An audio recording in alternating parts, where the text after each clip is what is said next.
20 anos que eu sou orientanda do Nelson. Em 97, quando a Leoma Aguiar, que era minha orientanda originalmente no mestrado, foi para o UFMG, deixou um monte de gente órfã, e aí eu procurei o Nelson, ela mesma falou, procura o Nelson. Eu já tinha feito curso com o Nelson, acho que eu fiz todas as disciplinas possíveis, né? O Nelson é meu orientador e meu professor, desde sempre.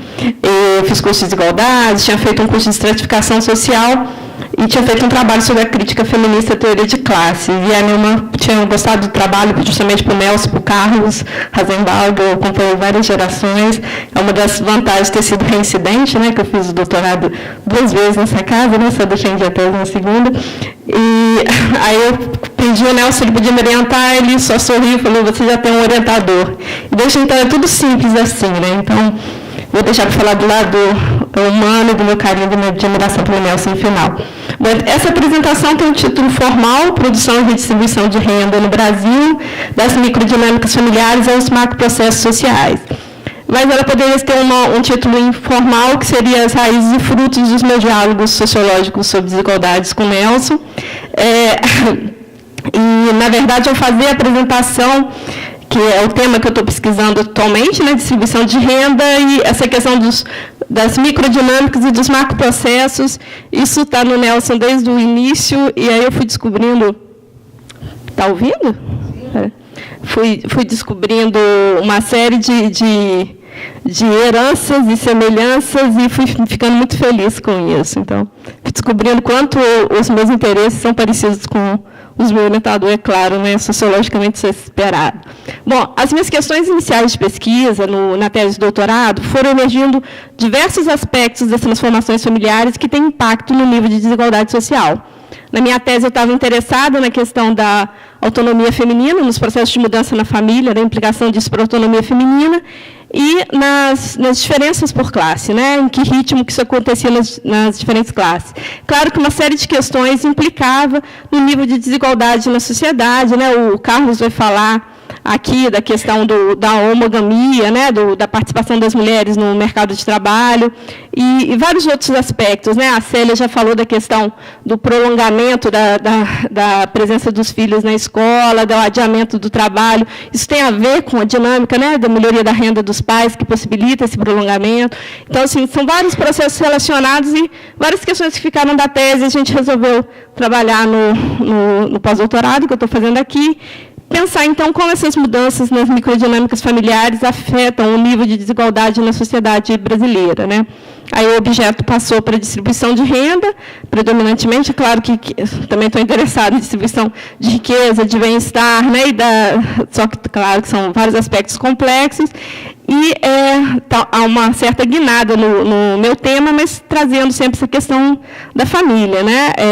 Isso está me fazendo mobilizar. Uma das coisas que eu gosto muito no Nelson é essa questão interdisciplinar, né? Então, no doutorado, ele me incentivou, e as próprias questões, que também é outra semelhança com ele, demográficas, puxaram muito, né? Um diálogo com a demografia. Agora eu estou buscando esse diálogo com a economia, que é, inclusive, a área original de formação do Nelson, né? Então, assim, tem vários aspectos, né? Alguns já foram falados aqui, questão do cuidado familiar, né, isso tem impacto até na própria possibilidade da mulher se inserir no mercado de trabalho, né, essa desigualdade das possibilidades de externalizar o trabalho doméstico e de cuidado são bastante desiguais, os arranjos familiares se diversificam e eles têm possibilidades diferentes de gerar renda, né, basta comparar as famílias monoparentais que têm uma sobrecarga de cuidado, apenas um provedor para os dependentes, e com as famílias que chamada DINC, né, que são 2 provedores e nenhuma criança, né, que em geral são famílias com maior nível de escolaridade, melhor possibilidade de obter renda. Bom, nesse novo rumo da pesquisa, um artigo inspirador do Nelson e do Figueiredo decompunha a renda familiar per capita, né, mostrando, aqui está a citação da fórmula, mas mostrando basicamente, né, o que é a renda familiar, né? No numerador, os vários tipos de renda da família, e aí a gente tem uma mudança marcante que tem a ver com gênero e com família, né, que é o crescimento do trabalho feminino, e a gente tem também no denominador, que é o número de pessoas, uma mudança importante, que é a redução da fecundidade. Então, essas questões, essas dinâmicas familiares, né, demográficas que estão acontecendo na sociedade brasileira, elas impactam no nível de desigualdade. Isso é relativamente pouco estudado. Tem alguns trabalhos do Rodolfo Hoffmann e a Eugênia Leone, falando dessa questão do impacto do trabalho feminino e da redução da fecundidade na redução da pobreza. No Brasil, tem um texto naquela coletânea do IPEA sobre a queda da desigualdade nos anos 2000, que tem um texto da Simone Wagner, que é uma pesquisadora que eu também gosto muito, e que ela analisa, mas analisa ali um período curto, né, não dá para mostrar muito esse efeito dessas mudanças demográficas, né, que se manifestam no longo prazo. Então, a gente começou a trabalhar com essas questões, aqui, assim, em termos de tendência geral, né? Então, a gente tem dois processos, que é o aumento do trabalho feminino e a redução da fecundidade, que não acontece só no Brasil, acontece, né, eu pude ter comparativo com a América Latina, né? No Brasil era mais alto e ficou mais baixo que na América Latina. Então, assim, a gente tem esse impacto da mudança na fecundidade e também outras tendências demográficas que precisam ser consideradas, né, como questão do envelhecimento populacional, que gera novas demandas de cuidados também para idosos, né, então uma série de processos demográficos em curso, né, então essa é uma das heranças número 1, além das questões de desigualdade, agora o interesse pela economia que eu tenho, uma das dádivas que eu tenho com ela. Bom, aí na tese de doutorado, usando também, né, que é a contribuição, uma das contribuições, entre muitas metodológicas do Nelson, usando a proposição dele, né, das categorias ocupacionais, né, que foi utilizado por várias gerações de pesquisadores no Brasil. Fiz uma agregação em 8 classes das categorias originais dele, né, com esse privilégio de ter supervisão do propositor das categorias, e analisei, então, por classe, as mudanças nas famílias no Brasil. E a gente observa que o crescimento do trabalho feminino e a redução da fecundidade ocorre nas diferentes classes, né, mas persistem, né, diferenciais. Então, alguns autores, né, na própria economia reconhecem isso, né, que o trabalho feminino ele tende a ser maior nas classes baixas, mas tem um impacto, né, do número de filhos justamente onde mais precisa, né, porque falta estrutura de cuidado, falta uma série de condições, né, para possibilitar a inserção no mercado de trabalho. E a fecundidade cai em todas as classes, né, então essa questão demográfica ela tem que ser observada, analisada, ela é fundamental, né? Eu brinco que no passado dizia, é pobre porque tem muito filho. Já não dá para dizer isso porque reduziu bastante, ainda tem diferencial. Hoje, não, o problema agora é que se vive demais, né? Também pode se matar as pessoas de diversas formas, né? Subfinanciamento da saúde, né? Pode dificultar ao máximo a questão do acesso ao benefício de prestação continuada, aposentadoria, ainda mais a aposentadoria rural, benefício de prestação continuada, que tem efeitos, né, redistributivos e tal. Tem várias formas de dificultar, mas, em geral, os fatores demográficos, eles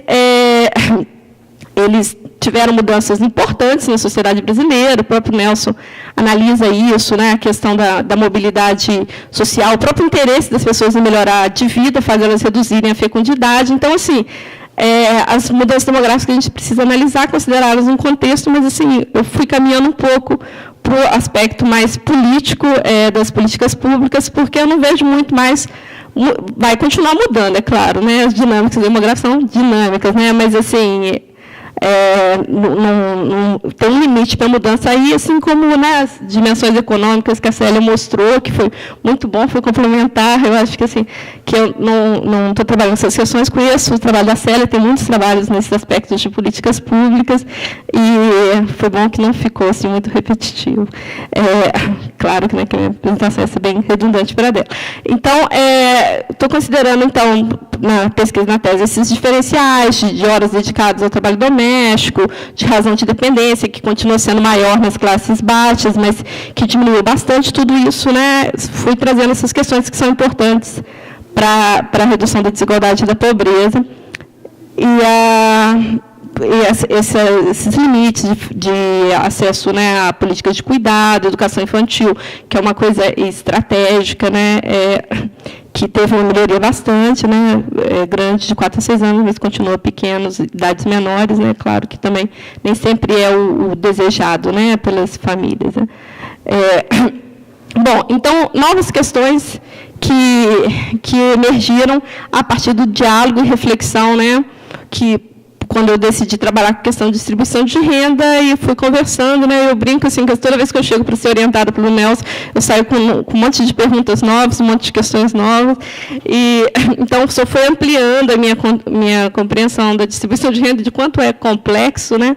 Então, porque a gente, em geral, as pesquisas, né, domiciliares, o que elas contabilizam, né, é como se fosse, conseguem contabilizar como se fosse a ponta de um iceberg, né, de muitas outras dimensões das desigualdades que estão encobertas. Então, fui me interessando cada vez mais, né, sobre a questão de como que o Estado participa desse processo de produção e distribuição de renda, porque o Estado ele produz renda, né, pela taxação e redistribui ou distribui, né, de forma pró-pobre ou pró-rico, né, e varia, né, nos vários tipos de políticas através dos gastos sociais. Né. Então, ele tem essa produção e distribuição de renda dentro das famílias, né, a família produz renda pelo trabalho, a família tem outras fontes de rendimento, ela distribui através, né, das linhas de gênero e de geração. Né. Então, a unidade básica, né, é a renda familiar per capita, né, senão crianças não teriam rendas. Né. Então, então, fui cada vez mais me interessando por essa questão do Estado, né, e como que as políticas públicas, né, elas podem refletir uma incapacidade estatal redistributiva, né, então o conceito de capacidade estatal, nesse caso, assim, uma capacidade muito limitada. Né, claro que teve muitos avanços em uma série de áreas, mas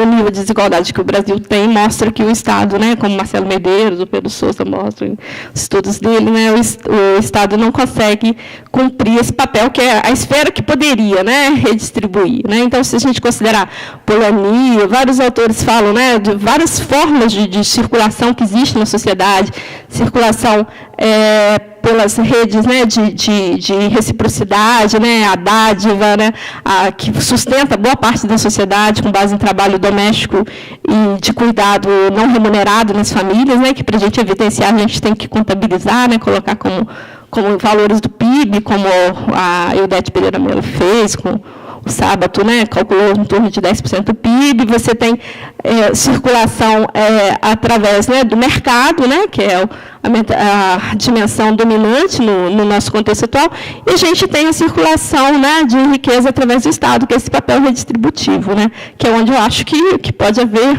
precisa, né, onde pode haver mudança. Né. Bom, eu vou passar rapidamente aqui, né, para poder dar conta. E aqui eu só fiz algumas sínteses a partir dos dados do IPEA Data, né, então, que a gente tem realmente uma tendência de redução, né, da pobreza, de redução do nível de desigualdade na sociedade brasileira. Né, mas a distribuição de renda, a renda média, né, no primeiro gráfico, e o pedaço do bolo, né, de cada um, na verdade, para os estratos mais baixos, né, o farelo do bolo, né, teve uma ligeira melhoria, né, mas persiste, né, bastante desigual, e em comparações, né, mundiais, o Brasil continua sendo um recordista às avessas. Né. E aí, então, eu tenho satisfação de estar de novo com o Pedro numa mesa, né, e a gente fez até apresentações, procurei mudar um pouco, mas até parecidas. Mas essa questão, então, são complementares. Né, a pesquisa do Pedro, do Marcelo, elas estão mostrando um lado dessa questão do iceberg, né, que é a renda no topo, essa de medir melhor, mostrar que a desigualdade brasileira se torna maior se a gente considera, né, consegue medir, mensurar, né, mais aspectos. Né. E aí, estou com uma proposta bastante mirabolante e trabalhosa, né, que eu imagino que é uma proposta para uma década. Aí eu só fui saber que eu vou precisar de orientação por muito, muito mais tempo. Eu já sou recordista de orientação. mas assim, que eu já estou começando a me familiarizar, já fui num congresso de economia, já estou conversando, lendo, o IPEA é um lugar estratégico, lendo os trabalhos, que assim, se a gente conseguir medir conjuntamente, né, já tem iniciativas, né, não, no Brasil elas são mais fragmentadas, eu estou me familiarizando com essa literatura, que é bastante densa, mas muito interessante, eu acho que é um tema muito importante para o Brasil. Se a gente conseguir medir isso ao mesmo tempo, né, a taxação e os gastos sociais, e ver essa incidência, seja por percentil de renda, e acompanhar isso, então, a gente vai ver alguns paradoxos, por exemplo, um exemplo, né, que eu acho bem forte, né, o valor médio da dedução por imposto de renda, que existe desde os anos 1920, é maior do que o valor do Bolsa Família, que surgiu 80 anos depois. Então, assim, é uma renda indireta, né, a dedução para o dependente no imposto de renda, e tudo que se deduz ali de gasto com saúde, gasto com educação, né, e isso não tem nenhum custo de preconceito como tem, né, em relação a essa assistência social que chegou, né, antes tarde do que nunca, né, mas que ainda não é o suficiente para as classes mais baixas, né. Sem contar as diferenças de licença maternidade, né, se você é empregado do Estado, se você trabalha numa empresa cidadã, a maior parte escolhe não ser, então é 6 meses, é 4 meses, ou é nada se você não tem emprego formal. Bom, então, uma perspectiva sistemática sobre as desigualdades ao longo do ciclo de vida, né, está presente também no livro Origens e Destinos do Nelson, do Carlos Rosenberg. Eu estou pensando, isso aqui é uma coisa muito preliminar, né, mas seria muito interessante a gente conseguir contabilizar isso, o que se herda desde o pré-natal. Também gosto muito dos estudos do Victória e outros que fazem essa questão longitudinal, né, de estudar a desigualdade ao longo do ciclo de vida, né? Então, o livro dele, Epidemiologia das Desigualdades, e o Origens e Destinos também tem essa proposta, né? Que eu até participei na época, de a gente pensar, então, ao longo do ciclo de vida, cada momento com a sua peculiaridade, né? E é como se você tivesse uma metáfora das desigualdades no ponto de partida, no ponto de chegada, desigualdades de oportunidades, de resultados, né? Poderia começar olhando essa questão estratégica de 0 a 6 anos e da velhice, né? E ver o que impacta ali, o que se herda, o que se deixa, e pensar esses fluxos de riqueza nas famílias, né? É claro que eu sei que os desafios são enormes, o material, né, que eu estou vendo explora vários tipos de dados, né? Mas acho que é muito importante entender a contribuição ou omissão das políticas públicas na gênese das desigualdades sociais no Brasil. Imagino que o tempo esteja acabando.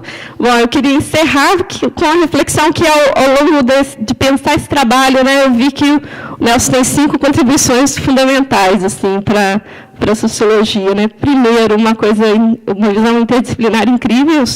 Tenho consciência que eu sou há 20 anos privilegiada de conviver com o Nelson, que é um olhar sociológico que dialoga com a demografia, com a economia, com a literatura, né? É por isso que não dá para parar de estar sempre inventando novos projetos, nem que seja informalmente, porque a orientação do Nelson tem recomendação de Jane Austen, de Lima Barreto, e aí você sai com muitas coisas, por isso eu justifico em parte, né? A culpa maior é minha, a demora na defesa da tese.